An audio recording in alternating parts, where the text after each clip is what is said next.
Imagine you have been awake for a day and a half. Not lying in bed, unable to sleep. Awake, working, watching your hands do precise things while your brain quietly begs you to stop. Now strap yourself into a seat that barely reclines, inside a space about the size of a small closet. There is another person sitting close enough to your left that you could reach out and touch their shoulder. The two of you are the only human beings for hundreds of miles in any direction, and you will be sealed in here together for longer than most people stay awake across 2 normal days. You are flying one of the most expensive machines ever built, and you have not slept in over 30 hours. This is the B-2 Spirit, a stealth bomber that can fly halfway around the planet, drop its weapons, and come home without ever landing. The flying is the part everyone talks about, but there is a quieter problem buried inside every one of those missions, and almost nobody thinks about it. How do the people inside stay awake? And when they cannot, how on earth do they sleep? The obvious question. Here is the thing that should bother you immediately. A B-2 mission can last 36 hours. Some have gone past 40. The longest ever flown lasted 44. And there is no relief crew, no bunk room, no second team waiting in the back to tap in, just 2 pilots, 2 seats, 1 aircraft that costs around $2.1 billion and cannot, under any circumstances, be allowed to crash because someone dozed off at the controls. Compare that to a long commercial flight. The longest airline routes in the world run around 19 hours, and they carry multiple crews who rotate in and out of a dedicated rest area, taking real sleep in a real bunk while fresh pilots fly. The B-2 has none of that. No relief crew waiting in the back, no bunk, no spare hands. The same 2 people who start the mission are the 2 people who finish it, however long it takes. So, the question is obvious. On a flight longer than 2 normal working days, with only 2 people aboard, when exactly does anyone sleep? And what happens to the airplane while they do? To understand the problem, you have to understand the machine. The B-2 was built for one job above all others. It had to fly into the most heavily defended airspace on Earth without being seen. Its flying wing shape has no tail, no sharp edges, nothing for radar to grab onto. Its skin is coated in materials that soak up radar energy instead of bouncing it back. To an enemy air defense network, a B-2 is supposed to look like almost nothing at all. That invisibility is the whole point. It means the bomber does not need a fleet of escort fighters to punch a hole in enemy defenses. It can go in alone, slip through, and come back out before anyone is sure it was ever there. But invisibility comes with a price, and the price is range. The B-2 was built during the Cold War to penetrate Soviet airspace, which meant it had to be able to reach targets on the far side of the planet. The solution was brute distance. Rather than base the bomber close to its targets, where it could be spotted or struck on the ground, the Air Force flies it all the way from the middle of the United States. The B-2 has a range of over 6,000 nautical miles on its own fuel, and with aerial refueling, that range becomes effectively unlimited.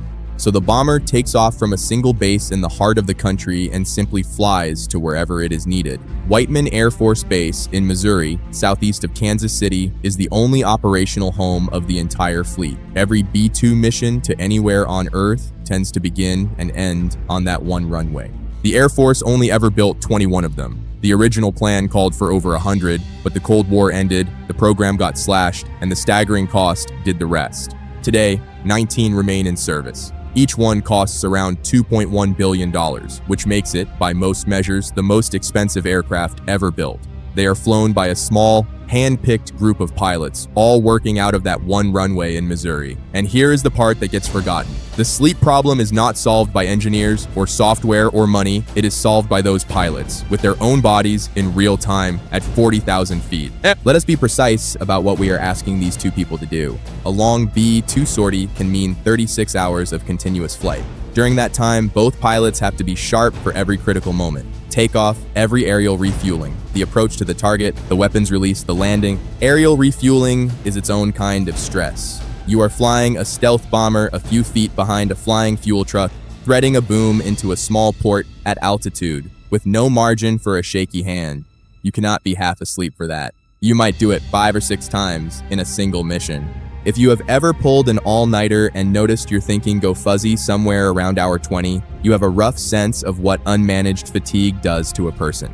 Reaction time slows, judgment slips, you start missing things you would normally catch. And here's the cruel part. You usually do not notice it happening. Sleep-deprived people consistently rate themselves as sharper than they actually are. Now picture that fog rolling in while you are responsible for a $2 billion aircraft and, on some missions, nuclear weapons. That is the real enemy on these flights, not enemy radar. Exhaustion. The airplane can be made invisible. The human nervous system cannot be made tireless. And the cockpit, for all its sophistication, was never designed to defeat fatigue comfortably. It was designed to be invisible. Crew comfort was almost an afterthought. So how do they survive it? The answer is not one clever trick. It is a stack of them, layered on top of each other, starting with the airplane itself. The first layer is the autopilot. The B-2's flight control system is advanced enough that during the long, boring cruise between refuelings, the aircraft can essentially fly itself. The wing is so aerodynamically slippery, and the computers so capable that holding altitude and heading across an empty ocean does not require two sets of hands. It barely requires one. That single fact changes everything. It means that for long stretches of the mission, only one pilot needs to be truly engaged, watching the systems, monitoring the route, ready to react. The other one is free, and on a flight this long, free is the most valuable thing in the world. Free to do what exactly? This is the second layer, and it is almost startling in how basic it is. There is a cot. Behind the two ejection seats, in the cramped space at the back of the cockpit, there is a fold-out cot. One pilot flies, the other clears out of the seat, lies down on that cot, and tries to grab 3 or 4 hours of sleep. Then they switch. That is the whole system. One flies, one sleeps, then they trade. It sounds almost too simple until you realize there is no other option that fits inside the airplane. The most sophisticated bomber humanity has ever built, and the sleep solution is a camp bed wedged behind the seats. And trying to actually fall asleep on it is its own challenge. You are exhausted, but you are also strapped into one of the loudest, most high-stakes environments imaginable, with the engines droning and your crewmate working a few feet away. The pilots who flew the early missions said the same thing. The cot was there. Sleep did not always come. Earlier crews reportedly made do with even less, including, on some flights, a folding lawn chair dragged into the back. The third layer is the timing, and this is where it stops being simple. You cannot just sleep whenever you feel tired.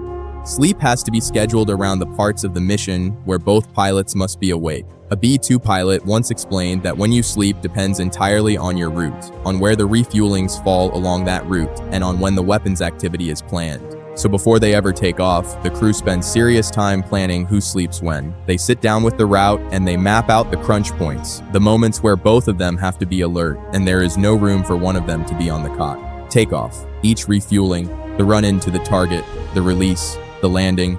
Then they fit their rest into the gaps in between those points, dividing the dead hours of cruise between them. Sleep becomes a logistics problem, solved with a pencil, hours before the wheels ever leave Missouri. By the time they are airborne, both pilots already know roughly when they will be awake and when they will be flat on their back behind the seats. If this is the channel's first time covering the strange physical reality of military aviation, this is exactly the kind of detail we dig into, so it is worth subscribing for the rest. The fourth layer handles the body. There is a mini fridge, a small microwave, and a cooler packed with snacks, so the crew can eat real food across 2 days aloft. But what they eat is chosen with surprising care because the cockpit has only a tiny chemical toilet and there is nowhere to escape the consequences of a bad meal. So they keep it bland and simple. One commander who flew the B-2 for 9 years said his go-to meal was a turkey sandwich on wheat, no cheese, as plain as he could possibly make it. Snacks lean toward candy bars, and for some crews, sunflower seeds. Anything heavy or greasy gets left on the ground. There is something almost funny about it. The pilots of a $2 billion stealth bomber nibbling dry sandwiches, until you remember they are locked in that seat for a day and a half with a toilet the size of a bucket. Hydration matters more than caffeine here, which sounds backwards until you understand the altitude. At cruising height, the air is brutally dry, and dehydration sets in fast and quietly.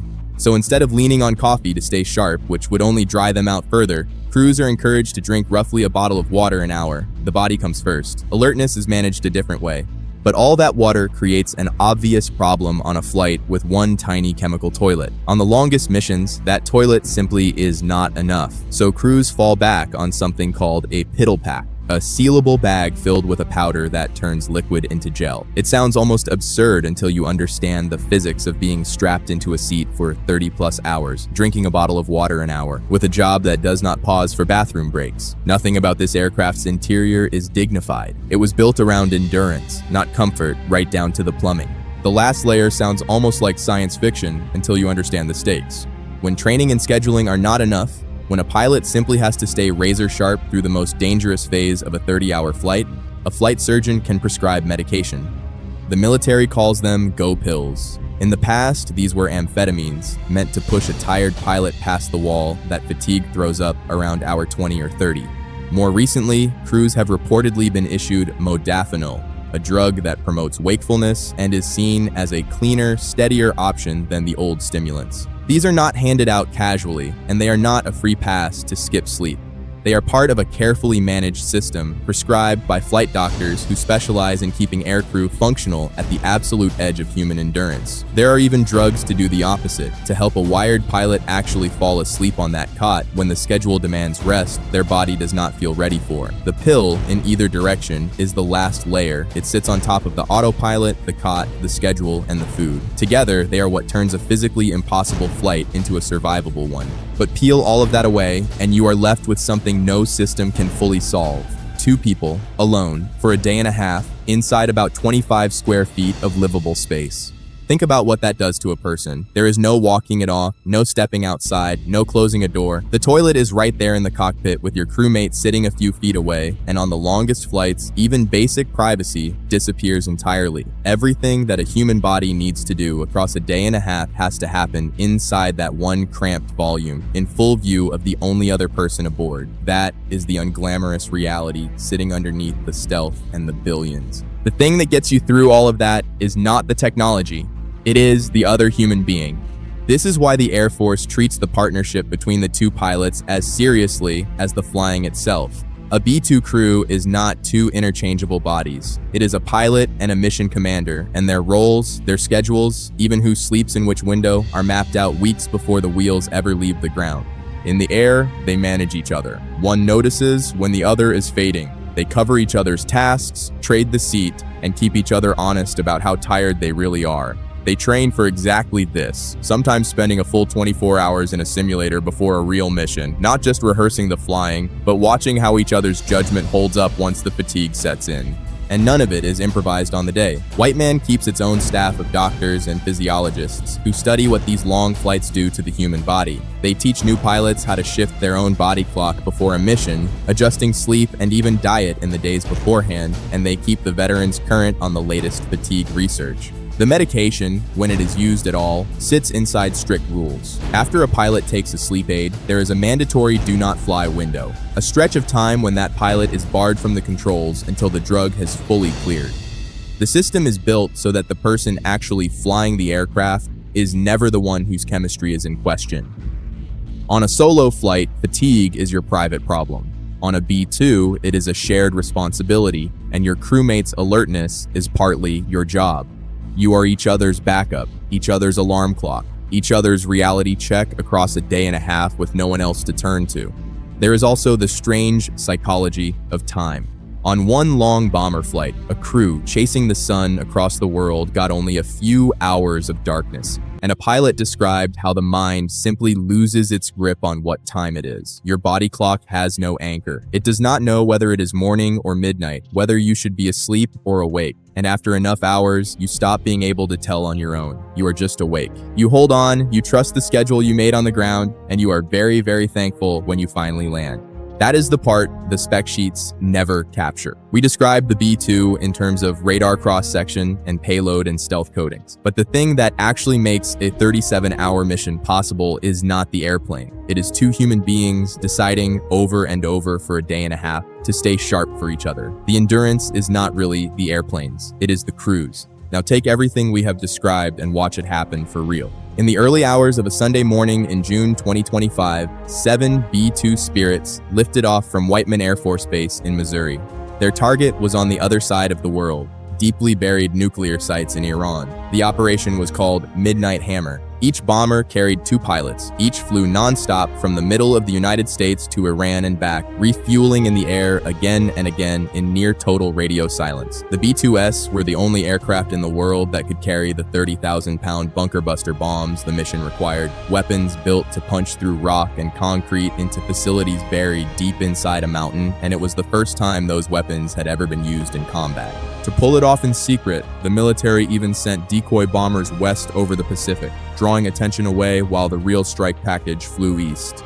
Behind the 7 bombers stood a small army, well over 100 supporting aircraft, tankers, fighters, and around 4,000 personnel, almost none of whom knew the full timing of the plan. The flight lasted 37 hours.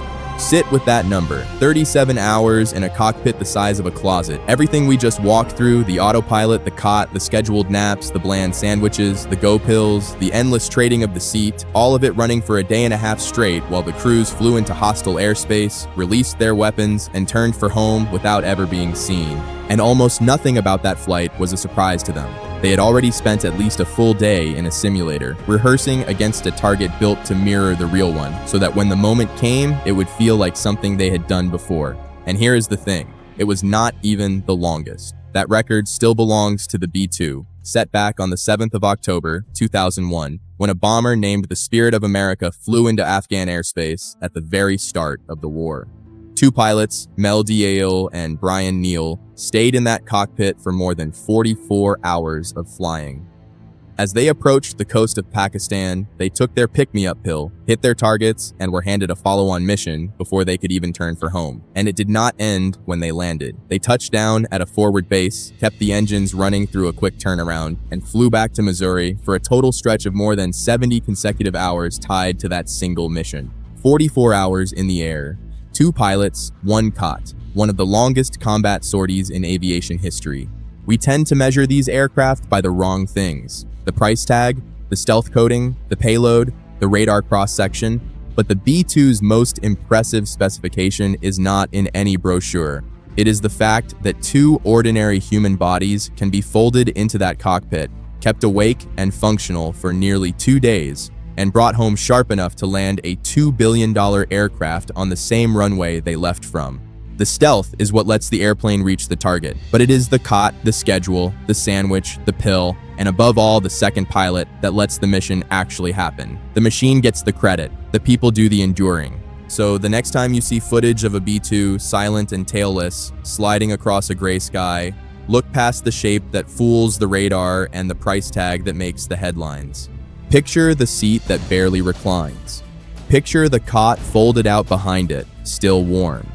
Picture the person who 10 minutes ago was lying on that cot in the dark with the engines droning, and who has now climbed back into the right-hand seat, blinking against the instrument glow, reaching for a bottle of water because they have stopped being able to tell what time it is. And picture the one beside them, 18 inches away, finally free to lie down. One of them flies, one of them sleeps. In a few hours, without a word that needs saying, they will trade again. The airplane is invisible. The 2 people keeping it in the sky are just trying to stay awake for each other. 1 more hour all the way home.